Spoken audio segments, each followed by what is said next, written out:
The alarms always sounded louder at night. Monitors chirped in uneven rhythms. A stretcher rattled over tile. Somewhere close to the ambulance bay, a radio crackled with clipped EMT slang and a brief burst of static.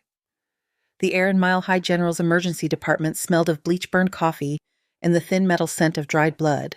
Under the hard white light, people blurred into movement. Scrubs, lab coats, blankets, plastic. Voices layered on top of each other in fragments. BP's dropping. Where is respiratory? Family is asking for someone to explain. Through it all, Nora Quinn moved without a sound. She pushed a medication cart down the main corridor, navy blue scrubs, a little too big for her narrow frame. Her hair was pulled into a low knot at the nape of her neck, brown and plain and practical. The only sharp thing about her at a glance was the line of her jaw when she clenched it. Her gloves snapped into place with a small, quick sound.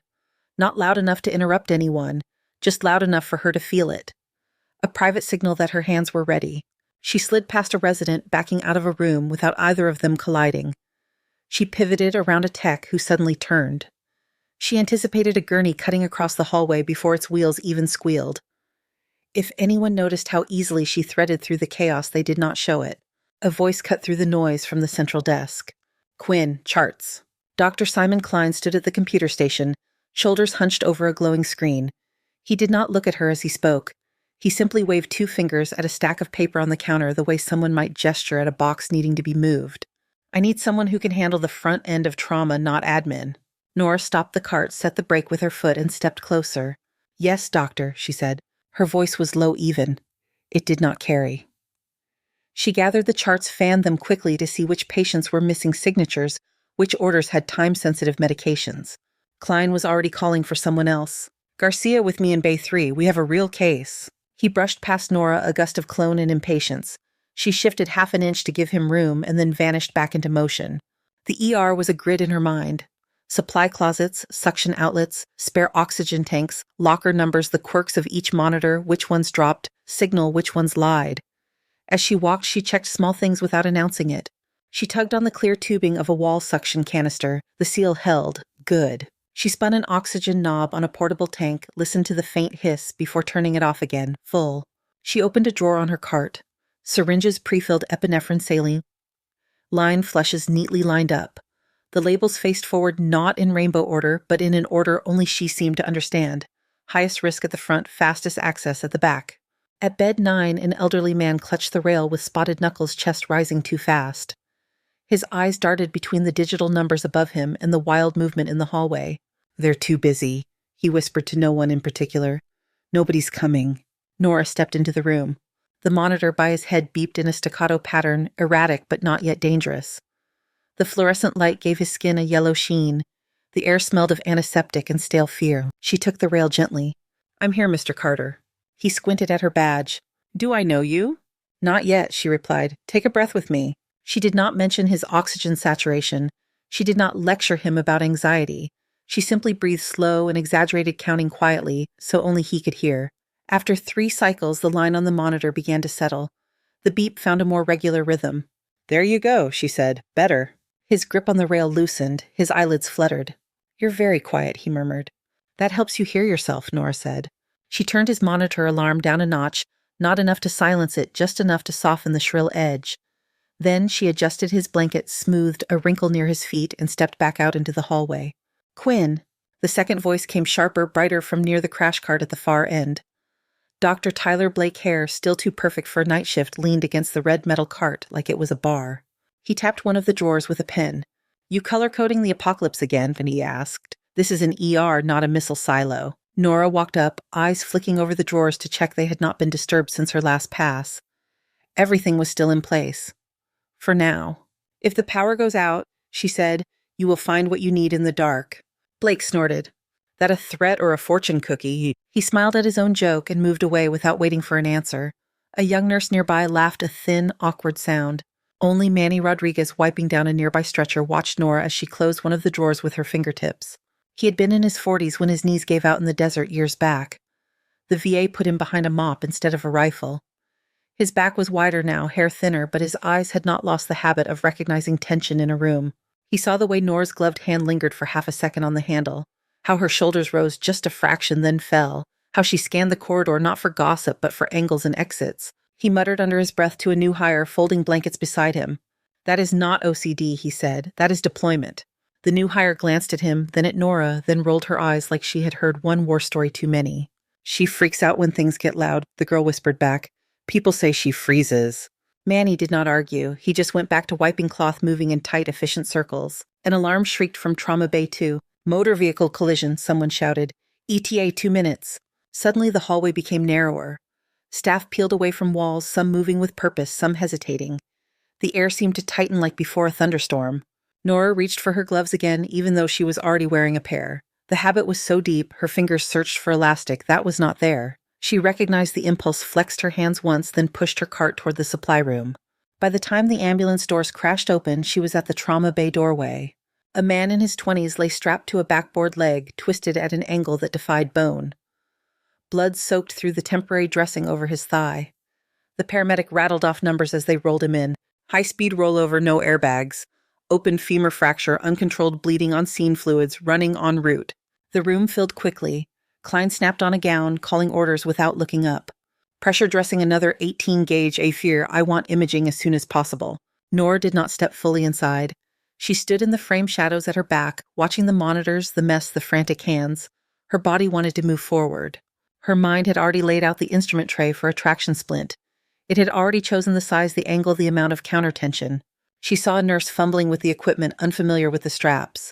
The traction unit sat on the counter, still collapsed. Nora slipped around the far side of the bed where there was just enough space for one person. She reached for the splint, popped the lock, extended it in a smooth motion, and dialed the setting to the number her brain had calculated the moment she saw the leg. When Klein turned for it, his hand met the bar exactly where it needed to be. He paused for a heartbeat, then grabbed it. "Who prepped this?" he asked, distracted. Nobody answered. The only reply was the rustle of gowns, the hiss of oxygen, the monotonous sound of the blood pressure cuff inflating. "Do not anticipate," Klein snapped as he fitted the splint. "Wait for orders. You are not the one cutting." Nora stepped back as if the words had a physical weight. She kept her eyes on the patient's face, not on Klein. She watched the color of the man's lips, the way his chest moved. Her jaw tightened once, then she retreated to the threshold again, the edge of light stopping at her shoes, the rest of her swallowed by the hallway. Behind her, monitors kept time, beep, beep, beep. In front of her, the room swarmed around someone who did not even know her name. Nora turned her head, scanning the corridor for the next call light, the next alarm, the next small thing she could fix where no one was looking. She pushed the cart away from the trauma bay wheels, whispering over tile, her gloves already reaching for the next task. The motor vehicle case rolled toward radiology, trailing a damp line of saline and blood on the floor. The noise in trauma bay too settled into a low murmur, the hiss of oxygen, the soft clack of keyboard keys, the rustle of plastic as someone tied off a trash bag. Nora wiped the edge of the doorway, where a gloved shoulder had left a streak of red. She sprayed the disinfectant once, twice, then once more for herself. The smell of chemicals bit the air. Behind her, Klein dictated into the computer. "Open femur fracture splint applied vitals stabilized on arrival." He did not mention that the splint had been pressed into his hand at the exact tension he needed. He did not mention who had said it. Nora did not expect him to. She dropped the used wipe into the biohazard bin and pushed her cart away from the trauma bay. As she moved, she reset small things that had drifted out of line during the rush. A stool crooked in the middle of the hallway, a blood pressure cuff coiled in a knot, an IV pole leaning at an angle. Each item found its place with a quiet click or soft thud. At the clean utility room, she pressed her badge to the reader and slipped inside. The noise of the ER muffled behind the door. It was cooler in here. Rows of shelves climbed the walls stacked with gauze tubing, sterile packs, vacuum-sealed kits. The fluorescent light hummed overhead. She scanned the racks the way someone else might scan the horizon. Top shelf left chest tube trays, 3 of them, one short. She made a note in her head, not on a clipboard. Middle Ivor start kits, saline flushes, alcohol swabs. She opened a box, checked the expiration date without really needing to. Her eyes had already done that math. Near the floor, tourniquets narrow and wide. She nudged one box straight with the back of her wrist. Her hands moved automatically, reorganizing what other people called good enough into something that would not fail in a blackout. Sharpie lines on cardboard marked which side opened fastest. Certain items sat at shoulder height rather than ankle or overhead, not to look pretty, but to be reachable when someone was kneeling beside a bed with both knees in someone else's blood. Manny's voice floated through the open doorway. "You in there, Quinn?" "In here," she answered. He appeared in the frame a moment later, holding a stack of folded sheets against his stomach. His scrubs were the same hospital navy as hers, but his name badge was worn at the edges, corners bent. He let the sheets drop into a bin and leaned his shoulder against the door, half in, half out, like he was not sure if he was interrupting something sacred. You restock that room like you own the place, he said. It runs smoother when things are where they should be, Nora replied. Sure, Manny said. Just never seen anyone run a pre-mission checklist on a linen cart. She picked up a bundle of small sterile packages and began lining them in the drawer of her cart. Alcohol pads, saline flushes, IV caps. Each one faced the same way. I like knowing what is within reach, she said. Yeah, Manny said. I remember that feeling. There was a beat of quiet between them. The hum of the overhead light filled it. Where were you before here, Quinn? He asked. In school, she said. Bon said. Before that. In another hospital. Manny smiled a little, his eyes did not. Funny thing about hospitals, he said. The ones with concrete walls and no windows, and the ones with gift shops and pastel murals. Still smell the same when the blood hits the floor. Nora slid the drawer shut. We are short on chest tubes, she said, as if he had asked her for a supply report instead of a piece of her history. Someone should call Central before the morning. Manny watched her for another second, then pushed off the door. I will mention it, he said. You let me know if you need an extra set of hands tonight. I am fine, she said. He nodded, although that was not what he had asked. By 2 a.m, the first wave of chaos thinned. Patients who had been stable for hours were either upstairs on wards or tucked beneath warmed blankets, monitors blinking steadily. The scent of coffee refills drifted from the break room. Nora moved through the calmer version of the same space. She checked suction canisters again as if they might have changed in the last hour. She verified that the portable defibrillator at the far end of the hall was still plugged in, fully charged. Tyler Blake walked past her, rubbing his eyes with the back of his wrist. You ever stop, Quinn? He asked. Sometimes I blink, she said. He laughed not unkindly this time and kept going.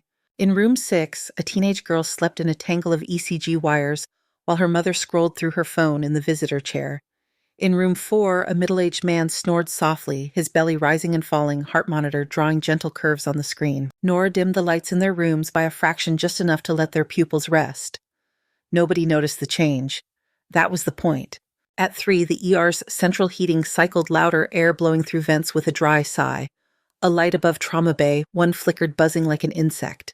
The clock on the wall inched its way forward. Nora slipped into the staff locker room. It smelled of deodorant and damp cotton. A row of gray metal doors lined one side. Her locker sat 3 from the end, number 27 chipped near the latch. She dialed in her code and opened it. Inside, her spare scrubs were folded in a neat stack. A pair of running shoes sat on the bottom shelf, soles wiped clean. On the top ledge, next to a small bottle of unscented lotion and a pack of gum, lay a coin. She picked it up between thumb and forefinger. It was heavier than it looked, about the size of a 50-cent piece, edges ridged. The metal was worn smooth where fingers had traced it over and over. On one side, a trident and an eagle rose from a wave. On the other, a unit name encircled Latin words that most people here would not bother to look up. She balanced it on the first knuckle of her index finger and flipped it once. The coin spun, caught the locker room light, then landed in her palm with a soft clink. Her mind filled uninvited with different sounds. Rotor blades hacking the air, sand slamming against metal, a man shouting for a medic over the high whine of incoming rounds, people cursing into radio's voices, clipped, breathless breaths cut off. Her heart gave one hard thud, her jaw locked. Then she exhaled slowly, a controlled release like turning a valve. She slid the coin back into its place, closed the locker, and pressed her forehead briefly against the cool metal. When she stepped outside, the ER felt louder again. Someone argued at triage about wait times. Somewhere a child started to cry, thin and high. A television in the waiting room talked about snow in the foothills and a low-pressure system moving across the state, little white icons drifting across a graphic of the interstate. Nora checked the trauma bays one more time. Fresh linens folded, gloves stocked in 4 sizes, trauma shears gleaming in their slots. The crash cart drawers closed their locks intact. She tugged on her gloves. The elastic hugged her wrists. The soft snap echoed inside her skull more than in the corridor. As she pulled her cart away from the wall, the overhead speaker pinged. Code triage, incoming ambulance, ETA 5 minutes. The nurse at the central desk looked up. Quinn, she called. We might need extra hands again. Nora adjusted her grip on the cart handle. I'm around, she said. Ed. She turned toward the ambulance bay, footsteps steady, the grid of the department clear in her mind. Each point of light ready for whatever would step through the doors. The ambulance siren wound down as it backed into the bay. Fluorescent light from inside the ER caught on the wet shine of the bumper on the thin crust of snow still clinging to the tires. The door swung open with a hollow metal thud. Cold air rushed in ahead of the stretcher. Nora stood at the inner doors with 2 other nurses, gloves already on a disposable gown hanging loose at her sides. The smell of exhaust slipped around the edges of the usual bleach and coffee. The EMTs rolled the gurney in fast. The man on it wore torn camouflage pants and a dark shirt that had once been part of a uniform. The fabric was shredded across his chest, and there was dust ground into the weave that did not belong to Colorado. It clung to his skin, a pale tan powder that looked like it had traveled a long way to end up here. Dried blood stiffened the cloth over his ribs. Fresh blood crept around the edges of a dressing that had been taped down in a hurry. Male, about 40, the paramedic said, voice clipped from the run. Blast exposure in a training facility per report. Possible fall after. Decreased breath sounds on the right. We needle decompressed in the field temp fix. Tachycardic borderline hypotensive. Klein stepped in on the other side, snapping on a fresh pair of gloves. Name, he asked. Ethan Cole, the paramedic answered. Military liaison on site, that is all they gave us. They transferred Ethan to the trauma bed. The paper sheet crinkled under his weight. He let out a rough sound when they moved him, more of a growl than a groan, like it hurt to let any air go. His eyes were slit open, pupils dull, not quite focusing. Possible tension pneumothorax on the right, Klein said. I need a chest tube tray set up, now. The nurse beside Nora looked at the floor. The other one glanced at the supply room, and then at her own hands already full with blood pressure cuff and pulse ox. Nora felt her ribs tighten as if someone had wrapped a band around her chest. Her feet carried her half a step into the room before her mind caught up. She could already see the placement on Ethan's side, could feel the angle of the tube in her palm, could smell the antiseptic they would pour over skin that had already known too much dirt. Klein saw the movement. Not you, Quinn, he said sharp without shouting. Crash cart. Make it fast. She swallowed and set her jaw. Yes, doctor. She turned away from the bed toward the red cart at the wall. Her hands moved on instinct keys over a piano. Unlock, pull, assess. The top drawer slid open with a smooth metallic sigh. Inside tubing scalpels, syringes, clamps, masks. She reached for the needle decompression kit first, the one size that matched the field report she had just heard. Her thumb brushed the printed gauge without looking. Her brain liked numbers. It remembered them whether she wanted it to or not. Behind her, the junior doctor at Ethan's side yanked open a wall cabinet. Which one is it? He muttered, fingers fumbling through stacks of supplies. Nora lifted the correct kit from her drawer, broke its seal with a twist, and set it on the stainless steel instrument tray near the head of the bed. She turned it so the opening faced Klein's right hand. The cap pointed the way her mind had already drawn the path. She did this without stepping into his line of sight. She did it the way she would set a tourniquet near a teammate's knee, close enough to grab far enough not to be in the way. She heard the flutter of Ethan's breathing, a ragged back-and-forth air fighting to go somewhere. Klein spun from the cabinet and reached blindly toward the tray. His hand found the kit exactly where it should be. He looked down, startled by how ready it was. Who prepped this? Esto casual? He asked. Nobody answered. The junior doctor was still elbow-deep in the cabinet, awkwardly closing it with one shoulder. The nurses were busy with monitors, with pressure cuffs, with tracing the IV line back to the bag. Nora had already stepped away, pushing the crash cart back along the wall, her eyes fixed on Ethan. She had seen men in fatigues come through this ER before. Fort Carson was not a world away, but there was something in the way this dust sat on his skin, in the way his fingers moved, that did not feel like training. The monitor at his head chirped a high heart rate. His chest rose unevenly under the torn shirt. Nora stood at the flank of the room, just outside the brightest circle of light. Up close, Ethan's face was weathered in a pattern she recognized. Not the streaks of a construction worker or a skier, but the web of fine lines around eyes that had spent too many hours squinting into sun that bounced off stone. Klein cut the shirt away from his chest. The fabric fell back in damp folds, exposing muscle bruises already blooming the small puncture wound where the field needle had gone in. On my count, Klein said, focusing on his landmarks, his gloves slick with prep solution. 3, 2, 1. The room narrowed its attention to the incision site. Ethan's gaze drifted past Klein's shoulder.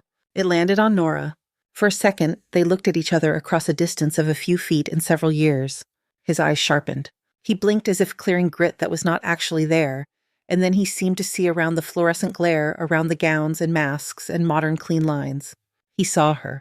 His right hand jerked against the sheet. The IV line caught on the rail, stretched tight. He fought through it, fingers clawing at nothing until his knuckles brushed her sleeve. The first 2 attempts slid off the smooth material. The third caught. His hand clamped around her wrist. His grip was hot and stronger than it should have been. His fingers closed over the latex and the bone beneath. The sudden pressure dragged her half a step forward. Ma'am, he rasped, voice shredded. Quinn. The room did not pause for him. Klein still worked, monitor still beeped, nurses still moved. But something in the air seemed to thin. Nora's throat closed for a heartbeat. You are in Mile High General Hospital, she said automatic. You are safe. He shook his head, a tiny movement that tugged his IV line. Not hospital, he whispered. Outpost Sable, sand everywhere, Ramirez down in the street. You ran through it. The way he said it did something sharp behind her ribs. Her wrist under his fingers felt smaller, as if it belonged to someone younger. She tried to pull back gently. You need to let go, she said. His grip tightened. They called you Shade, he said. The word came out in pieces. You remember. You moved like smoke. In, out. I saw you in that alley. You stitched him up with one knee in the gravel, 300 meters under fire just to get there. The junior doctor finally closed the cabinet and turned confused by the strange quiet in the middle of organized noise. A nurse at the foot of the bed frowned. Shade, she said under her breath. What is that? Nora felt heat crawl up the back of her neck. Mr. Cole, she said, keeping her tone level, you are confused. Ethan actually laughed, a broken sound that shook his chest. I was confused then, he said. Not now. He stared at her, really stared past the scrub cap, past the mask tucked under her chin, past the hospital badge. You died in that collapse, he said. His voice grew stronger for that one sentence. They said the roof came down on you. They gave us a ceremony. Folded flag photos on the wall 8 years ago. You were gone. Klein finally looked up from his work. His O2 is low, he snapped. He is hypoxic and delirious. He has no idea who he is talking to. Nurse Quinn has been here for years. Ethan dragged his gaze away from Nora long enough to aim it at Klein. You do not talk to her like that, he said. The growl was back in his throat. You have no idea who is standing in your hallway. His hand shook around Nora's wrist, not from weakness this time, but from effort. You dragged half a squad out of a kill zone. He said the words spilling faster now, as if he needed to outrun something. You had blood up to your elbows, and you were still calling air support while you sutured in the dark. A second nurse, the young one from earlier, whispered to her neighbor. What is Outpost Sable? She asked. Her neighbor shrugged, eyes wide. Manny stood in the doorway, Mop paused watching. His gaze moved from Ethan to Nora and back. Something old and tired in his face broke open just enough for recognition to come through. Nora, he said quietly. She did not look at him. Her eyes were locked on the man on the bed and the dust on his skin that matched the color in the small coin inside her locker. Ethan swallowed throat, working around words. You should not be here, he croaked. You should be a name on a stone. He blinked slowly, fighting the fingers of sleep that trauma and medication were wrapping around his mind. So, why are you standing here, ma'am? He asked. Like a regular nurse? Ethan's question hung in the air for half a second, then the monitor above his head cut through it. The tone sharpened. The numbers on the screen slid downward. Respiration shallow, someone said. Sats dropping. Klein snapped his focus back to the vital signs. Push more oxygen, he ordered. Get respiratory in here. The junior doctor grabbed the laryngoscope with hands that no longer felt like they belonged to him. His fingers slipped on the metal handle glove, squeaking. Sweat darkened the band of his scrub cap at the temples. Let us get an airway secured, Klein said. Now. Nora felt Ethan's hand still locked around her wrist. She could feel the tremor in his grip as his body tried to pull air from a lung that did not want to cooperate. Mr. Cole, she said, you need to focus on breathing. Already did my breathing, he whispered, in the dust. His eyes rolled slightly, lids too heavy, his hand loosened. The monitor beeped faster. The oxygen saturation number dropped another point. Bag him, Klein snapped. The junior doctor pressed the mask over Ethan's face, squeezing the bag too hard, then two soft cheeks puffing in uneven bursts. Easy, Klein barked. You are not inflating a tire. The junior doctor swallowed and tried to adjust, but his shoulders bunched up tighter. The laryngoscope shook in his other hand. Nora gently pried Ethan's fingers from her wrist and stepped back to the edge of the room. Her back touched the cool metal of the crash cart. Plastic crinkled under someone's shoe, the air felt thicker. The junior doctor moved to intubate. He tipped Ethan's head back and slid the blade into his mouth. His view was nothing but tongue and shadow and the far wall of fear he could not see past. Come on, he muttered. Come on. The blade clicked against teeth. The monitor alarmed louder. Sats, 84, a nurse called out. 82. Ethan's chest barely moved under the torn shirt. His lips had taken on a bluish tinge that did not belong to this room. Klein's jaw tightened. You have 10 seconds, he said. The junior doctor tried to reposition. His hand cramped. His wrist jerked at the wrong moment. The endotracheal tube scraped the back of Ethan's throat without sliding into the trachea. "Let me try again," he prayed. "You are out of time," Klein said. Before he could shove the doctor aside himself, a hand closed around the younger man's forearm. The grip was firm, not rough. It stopped the next attempt in place. "Let go," Nora said. Her voice was not loud. It did not need to be. The tone inside it stopped more than the doctor. It clipped the movement out of the air. The junior doctor froze. Klein turned on her. "Quinn, step back," he started. "You are not cleared to intubate." She looked at him. Her eyes were steady and very calm. "If you push that tube again," she said, "you will lose the window." Manny, still by the door, shifted his weight. The nurse at the foot of the bed glanced between them, lips parted. "Sat 79, someone said." The beep became a solid wail. Nora spoke again. "Take off your hand," she told the junior doctor. He looked at Klein. Klein opened his mouth, then closed it again. For one small fraction of a second, he saw what Manny had seen earlier. The angle of her shoulders, the line of her neck, the way her hands did not shake at all. He stepped back. The junior doctor removed his hand like he was letting go of a live wire. Nora took the laryngoscope. The handle felt familiar. The weight settled into her palm in a way nothing in this building ever really had. "Blade size 3, she said quietly. The nurse handed it to her without question, fingers brushing hers. Nora positioned herself at the head of the bed. The room seemed to fold out of her awareness, its edges fading. All that remained was the angle of the jaw, the line of the throat, the way air pushed weakly past tissue that was thinking about giving up. "Head tilt a little more," she said, and someone adjusted the pillow. She opened Ethan's mouth and slid the blade in, not hunting, but going to where she already knew the curve would take her. Her wrist turned with practiced economy, sweeping the tongue aside, lifting just enough to see. "Cordae vocals." White. Right there. She felt the faint give in the tissue in her hand, the small nod of anatomy saying yes. She did not rush. She did not pause. She guided the tube through the cords in one smooth movement, watched it pass the last line and stop it exactly where it needed to be. "Tube in," she said, "bag." The respiratory tech squeezed the bag this time in measured compressions. Ethan's chest rose more evenly. The monitor numbers hesitated, then climbed.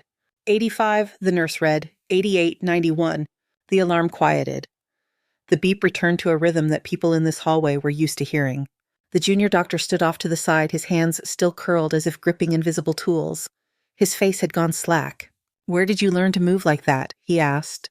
Nora slipped the laryngoscope out and set it on the tray, her hands already reaching for tape to secure the tube. "A long time ago," she said. Klein stared at her. The room made room for his surprise, then for something else that crept in behind it. He opened his mouth. Nora had already stepped away, wiping her gloves on a towel as she moved. Ethan's eyes were closed now. His chest rose in steady, obedient motion to the rhythm of the bag. "Get him up to CT," Klein said, voice lower, "then ICU." The team around the bed loosened tension, sliding into the routine of transport. Lines were secured, monitors were clipped to rails, the bed was unlocked. "Watch that IV pole," Manny said automatically. As Nora and another nurse pushed the bed toward the hallway, the wheel caught on the edge of a floor mat. Ethan's weight shifted. Nora reached out to steady the side rail. Her sleeve pulled up an inch. The fabric of her inner scrub top dragged against the metal. Something hidden underneath caught the light. A small rectangular patch had been sewn into the inside of the sleeve. The stitching was old, the edges frayed. The tan background had faded from sun and wash cycles, but the black lettering still clung. U.S. Navy. NSOCM. Combat Medic. LTCMDR N. Quinn. The nurse on the other side of the bed saw it. She stopped walking for half a step. "What is that?" she breathed. Nora tugged her sleeve back down without looking at it. "Keep him moving," she said. They rolled the bed out of the bay and down the hall, the wheels squeaking at a familiar rhythm. The ICU door swallowed Ethan and the team with him. The sound of their passage faded. Nora turned back toward the up. For a moment, the department was between storms. The noise dropped to murmur level. Someone laughed weakly by the nurse's station at a joke that was not very funny. A phone rang twice and was answered. Nora walked toward the small alcove between the trauma bays, the place where they kept extra gowns and a metal cart with wrapped instrument sets waiting to be unwrapped. She reached for a tray, peeled the sterile wrap back part way, and checked the indicator strip out of habit. The color had changed properly. No compromise. She set the tray back. Her hand shook once so briefly that a person looking at her from across the hall would have missed it. She curled her fingers around the edge of the metal cart until the tremor stopped. Manny stepped into the alcove. He did not bring his mop this time. "That was not your first airway," he said. "Of course not," she answered. "I work in an ER." He gave her a look. "That was not an ER airway." She did not reply. Before he could say more, the building itself interrupted. At first, it was just a low vibration underfoot, like a heavy truck hitting a pothole nearby. A cup on the counter trembled, the liquid inside shivering against the styrofoam. Then the sound came. A deep engine roar pushed through the walls from outside. Not one engine, several. It rose and layered with a second noise, a heavy chopping that everyone who watched movies would have recognized even if they had never felt it in their bones. The overhead lights rattled slightly in their mounts. Dust shook loose from somewhere in the ceiling. "What the hell?" the nurse at triage said, looking up. Nora stepped out into the main hallway. Through the glass doors at the far end, blue and white lights stuttered across the parking lot. Headlights, flashers. Shadows of high profiles moved past taller than private cars or ambulances. The chopping grew louder. The windows thrummed in their frames. Someone pushed the doors open. A rush of cold air carried in the smell of jet fuel in winter. Outside, lined up at an angle that blocked the main drive, were several vehicles that did not belong to the hospital. The nearest was a tan armored truck with a blunt nose and narrow windows. Its sides were scarred and thick. Behind it another, and another. Beyond those higher up, the dark shape of a helicopter hovered just above the parking structure rotor wash, kicking up loose snow and swirling ghosts. Snow and trash whipped across the asphalt. Nurses at the window covered their faces with their hands, eyes wide. "Are those military trucks?" someone asked. "Looks like it," Manny said. "What are they doing here?" another voice said. Nobody had the answer. The lead vehicle's door opened. A man climbed down, one hand on the metal rung, the other on the edge of the frame. He straightened into the wash of light. He wore a heavy navy blue coat over a uniform whose neatness survived even the rough ride. His hair was graying at the temples, cut close. His boots hit the pavement with the sure thud of someone who had never learned to walk any other way. He strode toward the entrance. Two figures in darker uniforms flanked him, their faces impassive. The automatic doors hissed open before him. Cold air spilled into the lobby. The man stepped across the threshold, scanned once, took in triage security waiting room line of sight to the back. His gaze found Nora in 3 seconds. "Attention," he said, and his voice filled the space without needing a speaker. "We are here for Lieutenant Commander Nora Quinn, codename Shade." The word landed like a dropped instrument. Conversation stopped. The television in the waiting room chattered on about barometric pressure, but nobody heard it. Heads turned. Triage, nurses' station. Even the family members in plastic chairs looked up and followed the line of his sight. It settled on Nora. She stood halfway down the corridor, gloved hands resting on the handle of her cart scrub top, plain navy badge clipped to her chest. Her heart pounded once against her ribs, then again. It did not change her face. Behind her, Klein stepped forward, eyes wide. "Commander," he said under his breath. The man in the navy coat walked toward Nora. When he was close enough that he no longer needed volume, his tone shifted. He stopped exactly 1 arm's length away. His spine straightened the last fraction that had been relaxed. Then he lifted his right hand to his temple and saluted. He held the salute. The ER fell into a kind of silence it had never known. Not the gap between alarms, not the pause after a code. A complete stilling of everything that was not respiratory function or the hum of vents. Nora did not move for a moment. Her eyes flicked past him over his shoulder to the helicopter shadow drifting outside, to the vehicles in the lot, to the faces behind glass. Then she answered the salute. Her hand rose slower than his, but just as precise. They held that pose mirror images for a long 10 count, while everyone in Mile High General watched and understood slightly more than they had the minute before. The man dropped his hand first. "Commander Quinn," he said. His voice was lower now. "I am Colonel David Rourke, Naval Special Operations Command. We have a situation. We need you." For a moment, nobody in the ER moved. Nora stood facing Colonel Rourke, gloved hands still on the cart handle.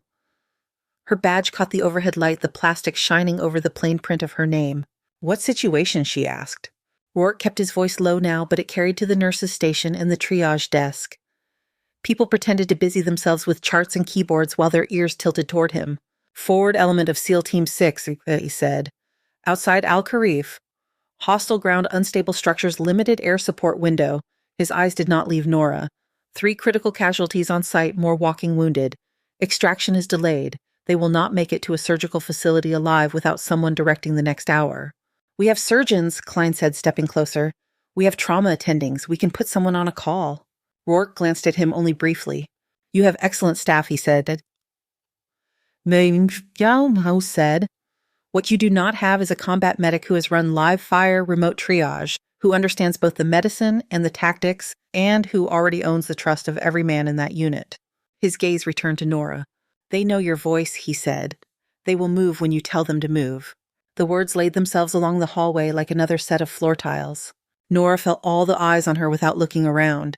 She heard the quiet shift of shoes, the faint squeak of a chair as someone sat down slowly. "I'm a nurse here," she said. "I work nights. I stock crash carts and fix small things." "You do all of that," Rourke agreed. "And 8 years ago you crawled into a collapsed building at Outpost Sable when everyone else was backing away." A muscle in her cheek twitched. "You should not talk about that here," she said. "With respect, Commander," he replied, "here is exactly where I should talk about it." Tyler Blake stood halfway between the nurse's station and the lobby stethoscope still looped around his neck. His usual half-smile was gone. He looked younger than he had an hour ago. "I told her this was not a missile silo," he said under his breath. The nurse beside him did not answer. Her eyes were fixed on Nora. Klein swallowed once. "If what he is saying is true," he said, his voice forced level, "there is protocol, documentation, credentials." Manny made a small sound in his throat. It was not quite a laugh, not quite the opposite. "That patch on her sleeve is a documentation fence," he said quietly. "Just a different kind than your files." Rourke nodded once as if Manny had signed off on something. "We have a temporary command station set up in the lead vehicle," he told. "Ye imam," he told Nora. "Live feed from drones, real-time SATCOMs, corpsman on the ground, but he is out of his depth. They need someone who has seen this kind of collapse before and can tell them where to cut, where not to step, who to move first." Nora stared past him through the glass doors. Snow swirled in small white ghosts under the wash of the helicopter blades. The parking lot lights turned the night into a flat gray. "I came here to work with civilians," she said, "to take care of old lungs and sprained ankles and stupid bar fights." A paramedic at the back let out a soft breath at the word stupid. He looked at his boots. Rourke did not move. "And you do that," he said. "You do it very well. I am not here to pull you out of this life. I am here to ask for one shift, one operation. Then we will bring you back to your crash carts and your broken ankles and your old lungs." Silence settled again deeper this time. A man in a visitor chair in the waiting room leaned forward, hands clasped. He did not understand the details, but he felt the weight in the way people stood. Nora looked at Manny. His eyes met hers and held them. He had the expression of someone who had already seen the answer on a test and was waiting for the student to write it down. "If you walk out that door," he said softly, "you are not doing it for them. You are doing it for the ones on the ground who keep screaming for a medic." Her fingers tightened on the cart handle. Then she let go. She looked down at her gloves. Latex stretched over her knuckles, dusted with disinfectant and the faint trace of someone else's blood. With slow, deliberate movements, she caught the edge of one glove at the wrist and peeled it off. The material turned inside out as it came away, making a quiet, rubbery snap. She did the same with the other hand. The air against her bare skin felt colder than the lobby. She dropped both gloves into the nearest biohazard bin. For a second, her hands hung empty at her sides. She reached up and pulled off her scrub cap, fingers sliding through flattened hair as it fell back against her neck. She folded the cap once and pressed it into Manny's chest. "Keep that clean," she said. "I am coming back for it." His fingers closed around the fabric. Klein stepped close, guilt swimming up under the adrenaline. "Nora," he began. She turned her head toward him. "Clean the needle kits properly," she said. "Check your suction twice. Seconds matter." Her words were not loud. The way she said them made a path through every person within listening distance. Blake took a step back to give her room. As Nora walked down the hallway toward the front doors, staff shifted out of her path without quite realizing they were moving.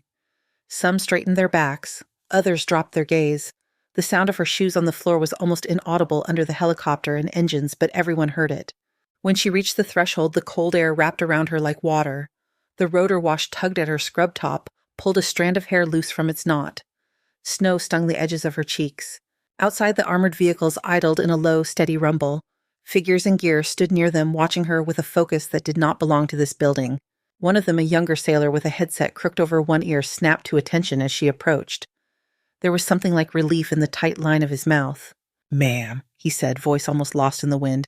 Nora did not answer. She climbed into the open door of the lead truck after Rourke, one hand on the cold metal grab bar. The interior smelled of electronics and oil and the faint sourness of men who had been sitting too long with nerves held tight. The door closed behind her with a heavy, echoing clap. Inside the ER, the sound came through as a dull thud. The helicopter lifted a little higher. Snow scattered in frantic spirals. The vehicles began to turn, engines groaning against their own weight.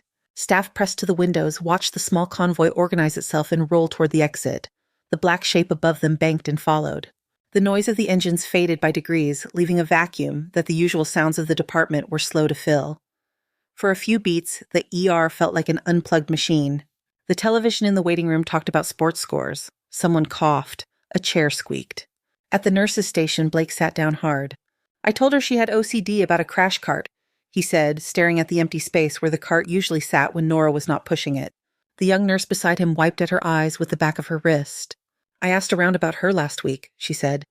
People said she was too quiet. Klein leaned both hands on the counter, head bowed between his shoulders. His white coat had a small smear of Ethan Cole's blood near the cuff. I took an airway from her, he said into the wood grain. I told her to wait for orders.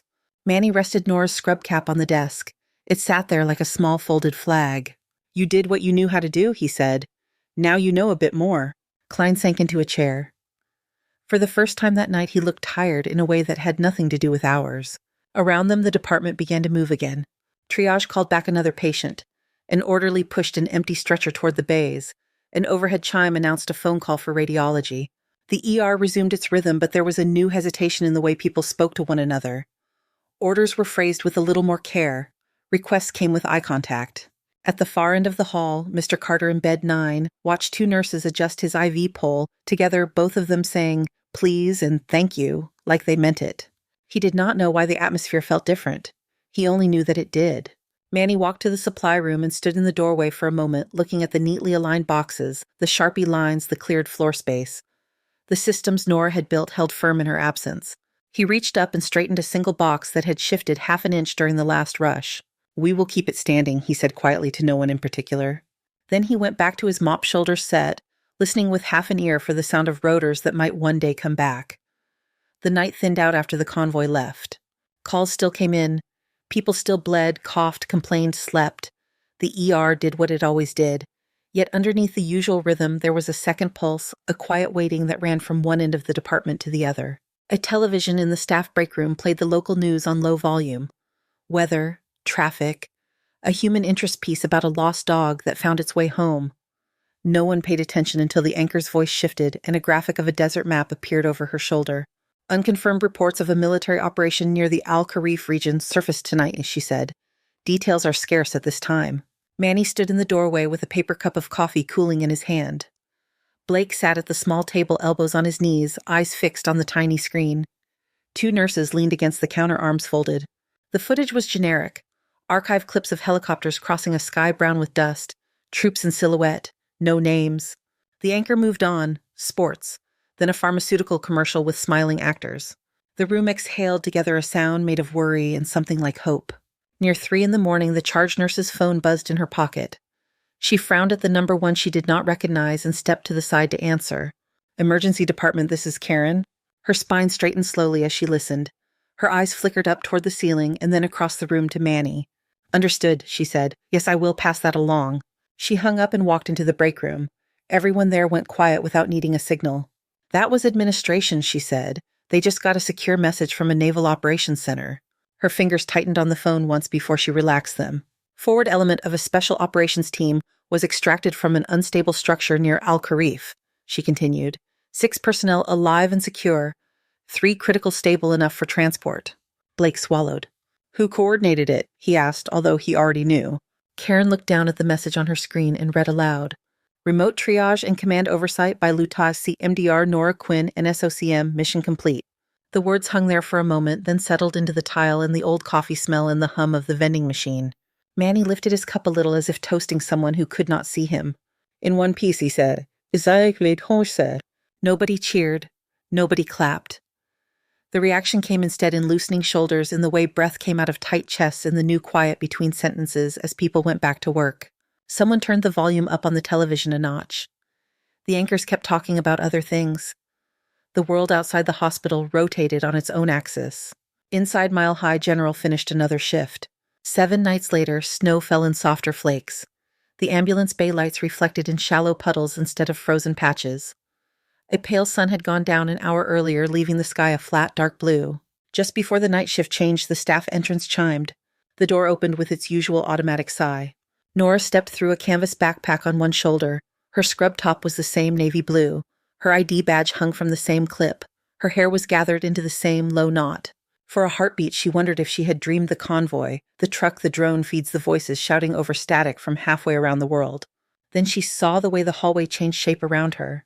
Manny was the first to stand. He straightened from where he had been filling a mop bucket and set the handle carefully against the wall. Karen looked up from the charge desk and rose without thinking. Klein pushed his chair back.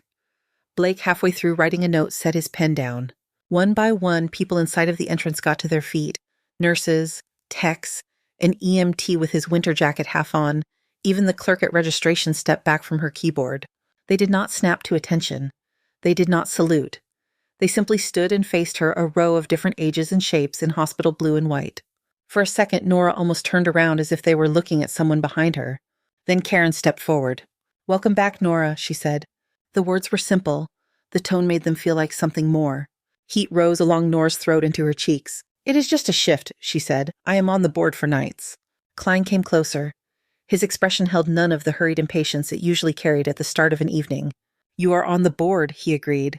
"And you are also the most experienced field medic any of us have met. Both can be true." She did not argue this time. Blake approached with less swagger than usual, hands, empty shoulders set. "I am sorry," he said. The words sounded awkward in his mouth, as if he had not practiced them enough. "About the crash cart jokes, about all of it." Nora looked at him for a moment. "Organize it however you like," she said. "Just know where everything is when the power goes out." He let out a short, startled laugh and nodded. "We can work on that," he said. Karen gestured toward the central desk. "There is something on your cart," she said. Nora walked into the main corridor. The medication cart she usually pushed sat parked where she always left it. On top of it rested a small box wrapped in brown paper, the kind used for shipping supplies. A strip of tape held a folded index card in place. Her name was written on it in Manny's careful block letters. She peeled the tape back and opened the box. Inside lay a pair of trauma shears, new, heavier than the standard ones. The metal handles were smooth under her fingertips. Someone had taken the time to have them engraved. The first word was in all caps, shade. Underneath, smaller, the hospital logo had been etched a simple mountain outline above the letters MHG. On the card in the same block, print a single sentence waited. "Thank you for not giving up on us." There was no signature, but she saw half a dozen different handwritings in the way the letters overlapped, small corrections and darkened strokes where someone had gone over a line twice. She closed the shears, listened to the clean click of the blades, then slid them into the side pocket of the cart where her old pair had lived. "They fit," she said. Manny watched from the corner of the hallway. "We thought they might," he replied. Later, during the thin hour between midnight and dawn, when most of the current patients were either sleeping or sedated, Nora found her way up to the roof. The door to the stairwell was heavy. It groaned as she pushed it open. Cold air met her face. The city stretched out in light patterns below, streets running like veins through blocks of shadow. Red tail lights moved slow on the interstate in the distance. She stepped to the low wall and rested her hands on the rough concrete. The night wind worked its way through the fabric of her scrub top, found the heat at the back of her neck. A sound reached her faint and higher than the traffic. The chop of rotor blades passed somewhere far off, not directly overhead, but near enough to catch. A small dot moved against the darker sky, then faded into the clouds. She watched it go until it disappeared. Footsteps approached behind her, soft rubber soles on concrete. Manny joined her at the wall, holding 2 steaming paper cups. He handed one to her. "Decaf," he said. "Yes, he bet I was feeling optimistic." She wrapped her hands around the warmth. "You have been up here before," he said. "Back before all of this?" "I like the air, folk," she replied. "It is easier to think when I'm above the monitors." They stood there for a while, not talking. The night filled in around them. Somewhere below, an ambulance siren started up, distant and lonely. "You know they will never look at you the same way again," Manny said eventually. Nora took a sip. The coffee was bad the way hospital coffee usually was. It tasted familiar. "I know," she said. "You good with that?" She watched her breath leave her mouth in small white clouds and fade. "I am good with being all of it," she said. "The medic they buried and the nurse who shows up at 7. He nodded as if that answer matched something in his own head. They finished their coffee in silence. When the cups were empty, they went back down the stairs, one after the other. In the locker room, Nora opened number 26. Her spare scrubs sat where she had left them. The coin was still on the top shelf. She moved it aside and reached to the back of the locker. Folded, there was the inner scrub top she had worn the night Ethan Cole came in. The faint outline of the patch pressed against the fabric from the inside. She turned the sleeve and slipped her fingers under the hem. The tan rectangle still held threads, a little more frayed letters, a little more softened but legible. U.S. Navy. NSOCM. Combat Medic. LTCMDR N. Quinn. She did not cut it out. She smoothed the fabric over it and set the top back in place, then grabbed her current scrub shirt and pulled it on the cotton, sliding over skin that felt more settled than it had in years. At the sink, she took a fresh pair of gloves from the box. She worked her fingers into them, one hand, then the other. The latex snapped against her wrists, that small sound she had always listened for. Somewhere along the line, it had changed from a cover to a signal, not hiding, just starting. She stepped back into the hallway, pushed her cart away from the wall, and headed toward the bright mouth of the ER. Monitors beeped. Somebody called her name. A new set of footsteps approached the doors from the ambulance bay. Nora adjusted her grip on the handle. It was another night, another shift, another field. Thank you so much for listening to today's story. If this story resonated with you or made you reflect, I'd love to hear your thoughts, so feel free to share them in the comments below. And don't forget to like, subscribe, and hit the notification bell so you won't miss the next story.